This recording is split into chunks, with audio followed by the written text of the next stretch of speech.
I talk to a lot of butchers within the industry and they always say, oh, how are you going for staff? And the first thing I ask is, well, how many apprentices you got? Oh, none. Well, don't whinge about there being no butchers around if you're not willing to train someone. We've got to keep training to put more in the industry, eh? This is the Australian Butchers Guild podcast, brought to you by Meat and Livestock Australia, the podcast for passionate butchers. Welcome to another episode of the Australian Butchers Guild podcast, the show where we dive into people, stories and innovations shaping Australia's independent butchery and red meat industries. I'm your host, Doug Piper. Big thanks to everyone tuning into the podcast each month, and don't forget to follow us on our social pages and subscribe to the podcast so you don't miss an episode. Today we're heading to far north Queensland to sit down with a butcher who truly lives and breathes the full paddock to plate journey, Doug Cross. He's the owner of Cross Custom Meats in Atherton and new owner of Innisfail Abattoirs. Doug isn't just an operator, he's also a hands-on producer with his very own beef brand, bringing a unique perspective that spans the entire supply chain from paddock to plate. From managing livestock and processing to retail customers and building his brand, Doug's story is one of resilience, innovation and deep passion for quality Australian red meat. His ability to balance production, processing and retail gives him an insight very few in the industry possess, and today we get to unpack it all. So settle in, this is a conversation you won't want to miss with one of the true all-rounders of Queensland's meat industry. How are you, mate? I'm well. How's things up there in, where are you, Atherton or Innisfail? Atherton today, back on the Tablelands for the day, so no, it's all good up here, mate. Bit of rain come this Arby, but we wouldn't mind a bit some sunshine. We've had plenty up here. Yeah, it's a bit all over the place at the moment, isn't it? Yeah, more coming next week too, so. Oh, well, make the farmers happy like yourself. Oh, no. Different scenario, isn't it, mate? Yeah. Yeah. So you've been pretty busy over the last 12 months or so. Yeah, definitely. Having a crack at it, eh? You certainly are, mate. So what have you actually done up there? What have you opened up? Or reopened, I should say. Yeah, last year I recently purchased an old Innisfail Meat Works, which was formerly owned by Tees Brothers. They closed up in 2014 and it's been sitting there since, just in a dilapidated, sort of abandoned state. And yeah, I went in there February last year. It looked like a right horror show and thought I'll have a crack at this and got it going again. That's a pretty big undertaking, that's for sure. Yeah, definitely. A lot of people looked at it. A lot of people have tried. I'm just in a bit of a different scenario, a bit lucky with my retail side of my business and my wholesale side of my business that I already had the market to. Yeah, it's just a smart business decision for me to step straight into it. Definitely. So what was the reason why you decided to do that? Just with my Altitude brand of beef, which is just a box branded meat that I've created in far north Queensland, distributing widely across Queensland and into the territory in northern New South Wales, just to shore up that security around the kill side of things. As you know, you're always liable to the processor. Well, now I am the processor and do it how I want to do it, when I want to do it. So just vertically integrated ourselves within the whole supply chain, from the cattle right through the processing to the boning room and then to the retail side of things. Okay, so you're just producing your own cattle, you're putting your own cattle through there, or are you using... Yeah, mate. My own cattle and the network of producers off the Tablelands has taken me a lot of years, probably about 6 years of hard work working with all the producers, but I've got a big background of producers up here now that support me, support the brand, grow an article that the consumer wants, an article that I can sell, and we work really well together. There's about 80 producers at the moment on the books helping me with the program, so it's good. What sort of size bodies are you using? Chase that high bit heavier end, mate. Yeah, like ideal would be 360 dress carcass, 0 to 4-tooth steer. Chase that sort of heavier animal. Do definitely blow up into the 400s. And then we do some lighter sort of heifer programs on a boning job on them in the smaller stuff, which is more of like the smaller heifer is the good stuff for your wholesale, like in your cabinets as a whole option for the consumer. The whole rumps, whole rib fillets, just where you're getting that weight down a little bit more for them. Price conscious of them. So where were you getting your meat processed before? There was another local abattoir up here, mate. Yeah, I was working out of there and getting the process through them. So okay, so decided to build your own place. So what sort of condition was the old meat works in? Obviously pretty run down. Oh yeah, well the kill floor had about 2 inches of bat shit on it. So you can imagine. Took me 12 weeks on a gurney. I bought an $18,000 hot water pressure gurney and 12 weeks of gurney, and then we started building them. Yeah, fully rebuilt all the internals and the big structure, the bones of it's there. That's the beauty of it. It was built, by Tees Brothers and CMG Tankards back in the day, so there was no money spared with it being an export plant. So for me, doing my domestic thing, there's more room there than I could ever poke a stick at that I could ever need. So we'll be smarter and just put up some dividing walls and refrigerated portions that we needed rather than the whole big area. And same as the slaughter floor, process floor, just divided that in half and worked out our little area we needed and away we went. Awesome. So how many bodies are you putting through a week? Mate, 60 at the moment, yeah. So we just got to sit there. I'll sit there for the next 12 months. I've got to pay a fair bit back to the bank, get back on top of my feet again.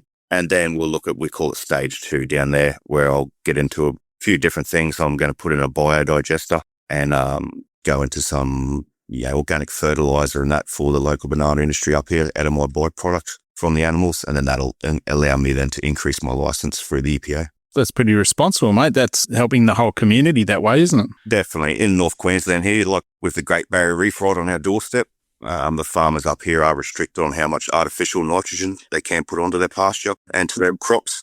So with an organic-based nitrogen, they can just tip her on, So when did it all start for you? Butchery, you've always wanted to be a butcher was growing up, or did you just walk into a shop one day and say, I need a job? I was about 10-year-old and I was a clean-up boy at a little country butcher shop up here in a place called Tolga. Father was working at their slaughter yard side of things, being the meat lumper. And I just got a job there from the age of 10 as a clean-up boy after school. It was only about 100 metres from the school, so I used to walk there in the afternoons. And from there, just sort of never really left it, Went to various shops doing clean-up when I was a young fella. Then, left school at 14, started my apprenticeship. Didn't even see grade 10 and didn't even start it and just left and, started my apprenticeship. You always been up there the Tablelands? Yeah, I did a bit in Cairns as well. Down in Cairns, working for other business owners down there, managing shops for them, running shops. Went west for a little bit. I wanted to learn more of the cattle side of things because I didn't come from a farming background. So I wanted to go learn that side of it and a better knowledge within the meat industry. So I went and did that, then come back. Kept working around. Went mining for a few years to earn a bit of money because I always wanted to own my own shop. But to do that, I had to get a bit of collateral behind me. So I thought mining was the option. Did about 18 months of that and said, bugger this, couldn't stand it. It's a hard life, isn't it? Oh, it's just, And then went farm butchering because I'd done a lot with, managing butcher shops for a lot of other people, but never actually had to put my own money into it.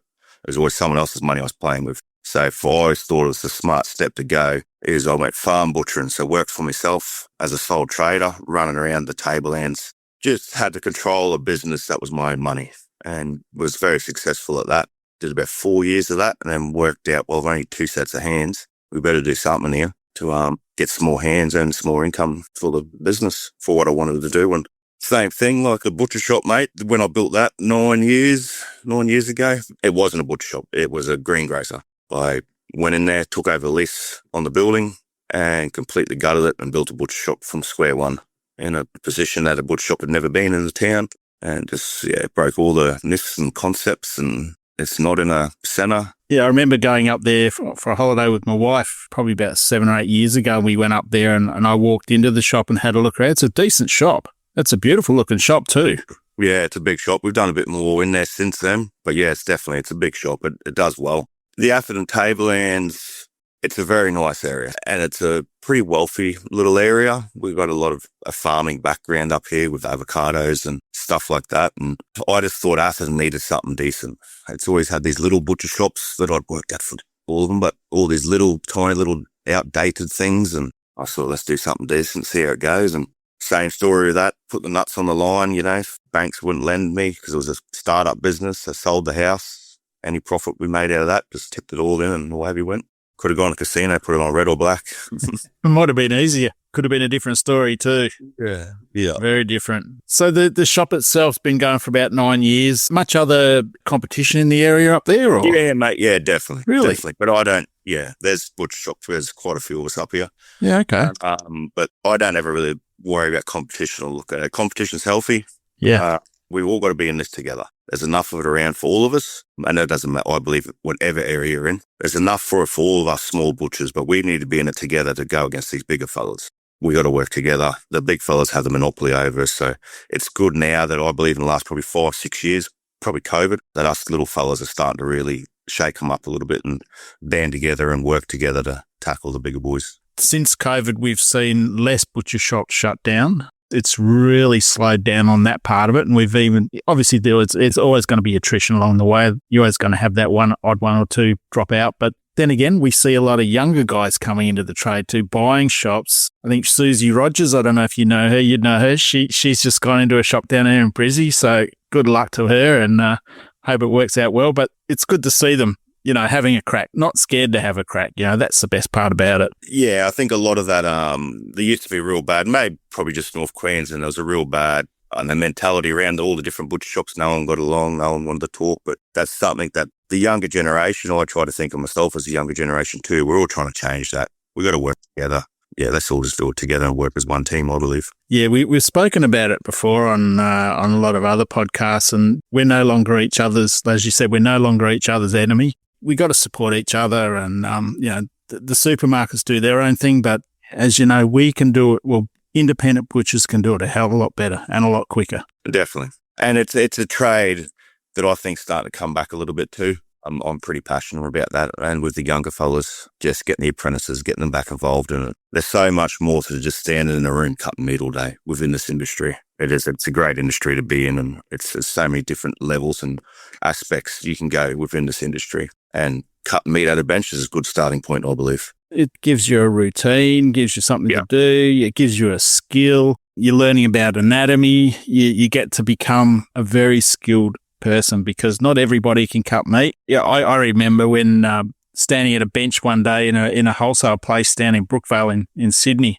and one of the butchers there was rolling roast. We the afternoon where we probably rolled about 30 or 40 rolled roasts, just rib roast back in the day. And he sort of gave it to us because he was saying, look how straight my ties are and all the knots in a row. And it made everybody do the same thing. So it was a little bit of competition there.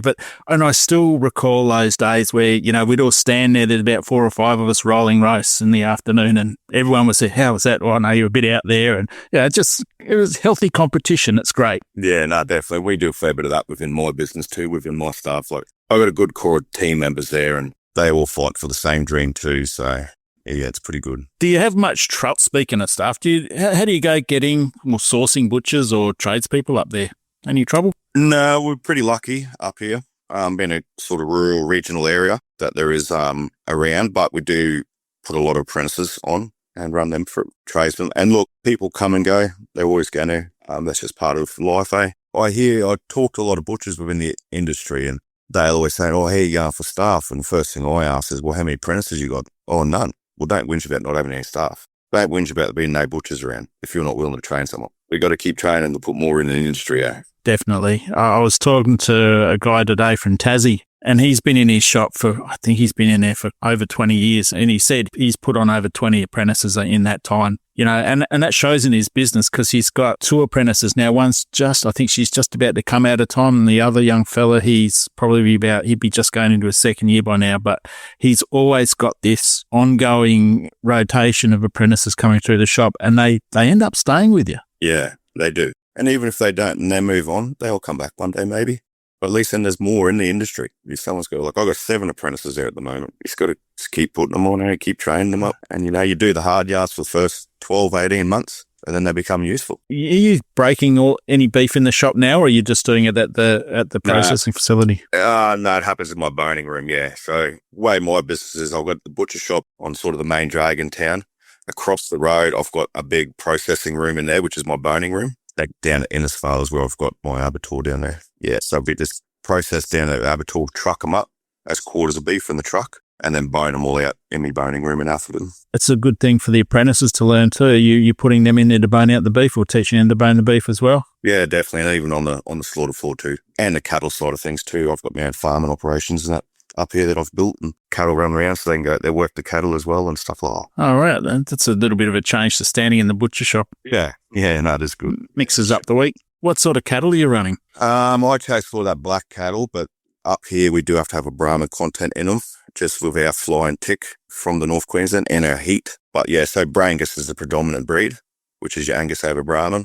A lot of droughty, stuff like that. You get a bit of Chardonnay, which is Chevrolet over Brahman. Just, you got to put that little bit of Brahman in them to survive up here. But I think that's sort of that Euro cross with a flat back, is what we're chasing. Do you go for a specific amount of breed type in it? You're trying to keep it like a 50-50, or is it a little bit less or more? Yeah, 50-50 to a little bit more to the softer side. Yeah, and a little bit less on the Brahman. You know, you'd probably like a 30 to 40% Brahman content, I do. But yeah, you get a nice black Brangus steer up here, but if he's got long ears, he won't be in my paddock.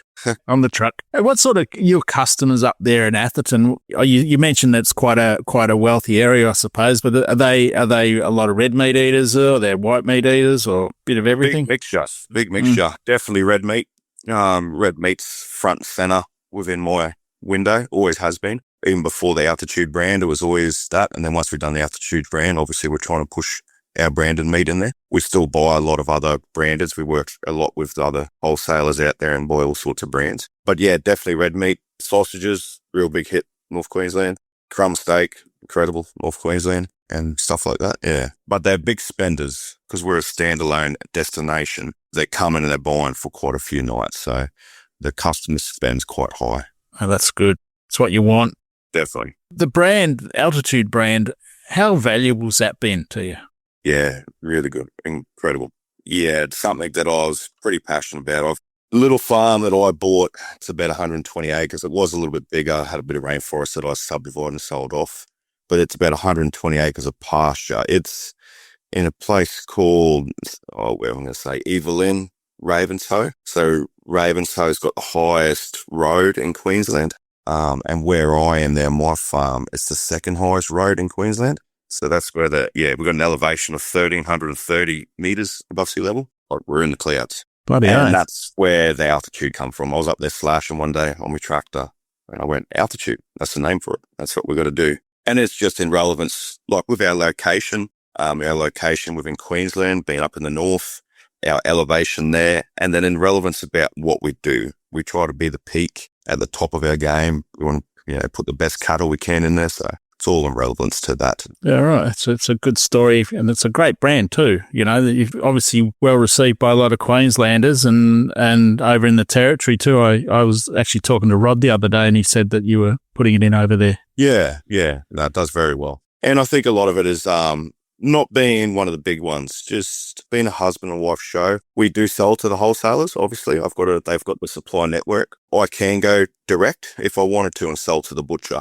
But all that does is just get you offside of the wholesaler. But my business philosophy is we all need a piece of the pie, every one of us. And if we don't get a piece of the pie, that's when the pie doesn't work. And by going to the wholesalers, I'm just another colour of the rainbow that they've got in their cauldron. You know, I can only offer to a butcher altitude. Whereas if you go to Australian wholesale meats, they can offer altitude and then every other brand that's ever created in Australia. I'm just another colour in the rainbow. There is a lot of brands, and you're right, it is a big piece of the pie too. Your lamb and that obviously comes from further south. So what sort of lamb do you look for there? Mate, we just, through Steve Sinclair out of Ballarat, I get all my lamb from. So he freights up here every week. He runs his own truck up to here. And I've always just, stuck by with Steve. I do buy a little bit of lamb as a top up at the end of the week through Peter Gibbs at Big Meats.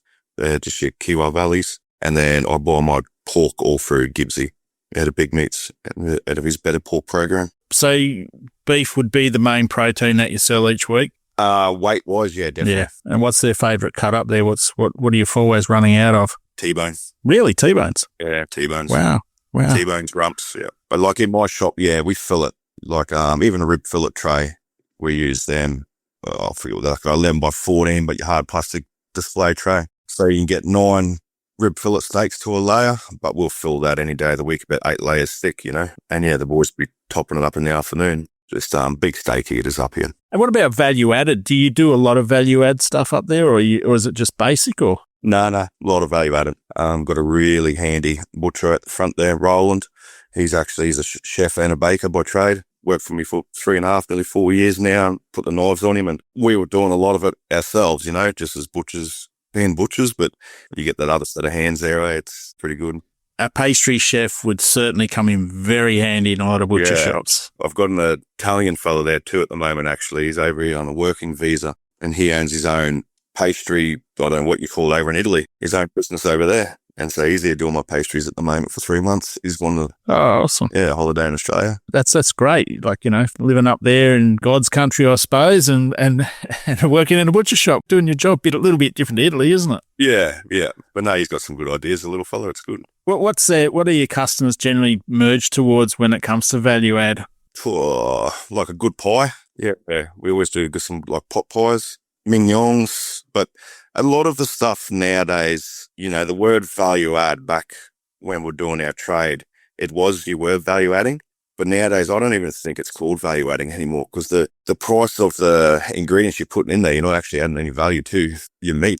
It's just butchering nowadays has gone that way, that it's just standard that we need to do them things. I know we put on there for definition value adding, but one day we should just probably call it gourmet. But yeah, and we do a lot of the gourmet side of things, definitely. And our customers, they like it. They like something different. Put it in their face and they think, oh yeah, I'll take that home and try that tonight, Yeah. Meal solutions, mate. That's what they call them. That's another word for it. There's so many different things out there now. I went over to Neeld & Co., which are part of the Icon Group, a couple of weeks back and had a tour around the warehouse. It's massive. It's absolutely massive how many different products they've got down there. One thing that blew me away, they've got an air fryable breadcrumb. Have you seen that? True. Yeah, it's twice as expensive as your normal breadcrumbs. Yeah. But it works. I was talking to Sarah Wadland from down south here one day, and I asked her, had she used them? She says, oh yeah, we use them all the time and they work great, air fryable breadcrumbs. And there was some other stuff there like meat glue that didn't come from the dairy industry. It was actually beef. I can't remember what it was, but it's no longer looked upon as frowned upon because you don't have to basically shut down part of your room to use it. Yeah, yep. So it's a lot safer to use. But so I want to have a play. It'd be probably a collagen-based one or something. I think so, yeah. I did. I was listening to what he was saying, but when you're in a place like that and your eyes are like dinner plates looking around at everything, I failed to remember that part of the conversation, but I'm going to go back and have another look and grab some because I think there is room for it in there. A lot of people don't like it, but I suppose for things we just said value adding, but when you're looking to create something a little bit different, I suppose it does come in handy for doing that. So what do you see as the biggest opportunities for independents this year? Yeah, I think that we will get a more stronger hold. I think with the independents out there, you've really got to know what you're selling, tell the story behind that product, of where it come from, and tell that to consumer. And I think you'll get a good rapport with your consumer that way. The consumer basis, I believe, is more leaning towards that. They sort of want to know that it's coming from this farm or this area or this was from here rather than just out of a box. And be mindful, I reckon, like everyone's willing to have a crack and everyone's allowed to have a crack, but this whole paddock to plate thing, I just think a lot of us retailers out there just be a little bit mindful of the paddock to plate. Make sure you don't fall behind. Paddock platers, yes, they can offer that paddock to plate, but us butchers can do it too. So I think that they're the only ones that can offer the paddock to plate. Your customers, they obviously appreciate that you've got that whole paddock to plate story behind your product. Yeah, they do, definitely. We want to do a little bit more with it, just with the processing side on the floor. I've got an IT guy to help me at the moment, work with a few scale companies, and we're trying to streamline the carcass tagging, and I'm looking at different sorts of QR codes or barcodes that can go through my boning room, and it can all then work through my labeling, so then it come onto my label and it can trace back to where that animal come from and what farm, and the butcher can scan it, and then he can print out like a PDF bio of that farmer, so that he has something physically to show his customers that, yep, this rump come from this farmer here, this is his story, how long he's been farming for, this is what he does. And yeah, we're working on something like that, which I think will be good. Yeah, there's been a few things like that around that we've seen, in particular in the international markets, where you got a QR code, they just snap on it, and then it takes them to a little small video about the property where it came from, and that's worked very well for a lot of the bigger companies over in, I think it might have been in Europe. Definitely, and I think it'd be something I could do up here. So work with some of the scale mobs to try and work out how we can do it. So what sort of advice would you give to anybody, especially a young butcher wanting to start out today? Yeah, have a crack. The industry's good. The industry's been very good to me. And like I was saying before about the butchers and the younger fellas and the way the job has changed. Butchers, it wasn't the flashes of pay back in its day, but now you can earn some good money butchering nowadays, and you can set yourself up. Just even just being a good, honest tradesman that shows up every day in, day out, does his job, you can earn some bloody good money and go buy yourself a nice car and buy yourself a house to support your family. Gone are the days where we all had to leave the industry and go off somewhere else to earn some decent money, but the money's here now. definitely. Yeah, like mining, eh? Yeah. My young fella, he's not really young, he's 30 odd, but he's a butcher, and he started out when I suppose the money wasn't all that good, but it certainly has improved a lot over the years. But one thing I keep telling him, mate, buy the car after you buy the house. But he hasn't listened to me. He's bought the car, and now he's struggling to buy the house. But I think a lot of people are in that position these days where buying our own house is sort of getting further and further away. So why not enjoy what I've got in the bank, I suppose. So Yeah, and definitely. And even myself, like, just from my own personal story on that, like, a lot of people, they want to aim high. They want to buy their forever home, buy their flashes home. We started off with the cheapest house we could find in the worst suburb we could find. And I just, over the weekends, just kept tipping my savings into it, doing a bit of fencing and gardening, made it 18 months, sold it, made a profit, just keep upstaging. I got one fellow that works for me now, you know, he's done exactly that. And now he's got 3 houses that he owns. What he just started doing, just start off a little one, and just keep upstepping.